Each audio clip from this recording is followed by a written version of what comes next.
মর্মবাণী ওনারা অনুভব করছেন।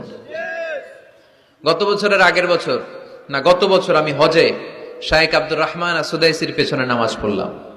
উনি যখন সূরা কুরাইশ তেলাওয়াত করছেন ফালিয়াবুদু রাব্বা হাযাল বাইত, এটা বলে তিনি কেঁদে দিলেন।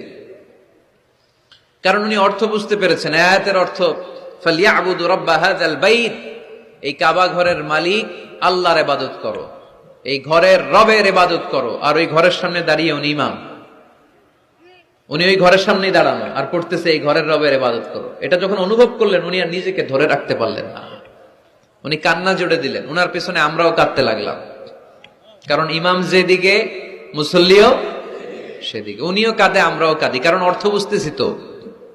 আবার জান্নাতের আয়াত আসলে এমন সুরের ঝংকার তুলে তিনি তেলাওয়াত করে, মনে হচ্ছে যেন এখনই উপর থেকে রহমত নাজিল হচ্ছে, ঠিক কিনা? কিন্তু আমরা যখন তারাবির সালাত পড়ি, আমাদের কখন যে আযাবের আয়াত গেল, কখন যে জান্নাত গেল, আর কোন দিক দিয়ে জাহান্নাম গেল, কোন দিক দিয়ে ইউসুফ নবীর কাহিনী গেল, কোন দিক দিয়ে আমার নবীর ঘটনা গেল, কিছু টের পাই? শুধু আমরাই টের পাই না এমনটা না, যিনি পড়াচ্ছে উনিও টের পায় না, ঠিক কিনা? এজন্য আমাদের চোখ দিয়ে দাঁড় দাঁড় করে পানি নামে না, আমরা অশ্রুসিক্ত হই না। জান্নাতের আয়াত আসলে আমাদের মজা লাগে না, কোরআনটারে মজা লাগাইতে হবে, ঠিক কিনা?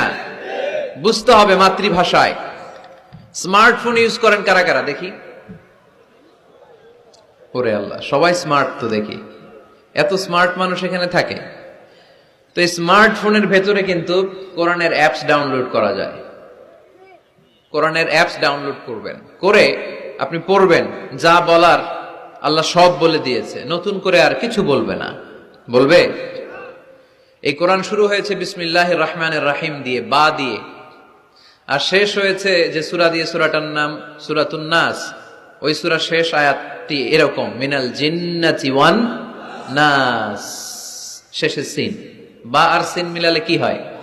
বাস। এবার বাসে চড়ে কিশোরগঞ্জ শহর যাবেন? এই বাস কি ওই বাস না, এই বাস মানে যথেষ্ট, বাস মানে এনাফ, সাফিসিয়েন্ট। মাঝে মাঝে এরকম হয়, আমরা খাচ্ছি, আমাদের পাতে খাইতে পারি না, আরো তুলে দেয়, কারণ হুজুর একদিন পাইছে, খাওয়ায় আজকে মাইরা ফেলবে। তো আমরা বলি বাস বাস, আর লাগবে না ভাই, আর পারছি না, বাস মানে যথেষ্ট আমার জন্য। তো আল্লাহ বুঝাতে চাইলেন 30 পারায় যা দিয়ে দিছি হেদায়েতের জন্য, বাস যথেষ্ট, নতুন করে কোনো কথার দরকার নাই। চিল্লায় বলেন ঠিক কিনা?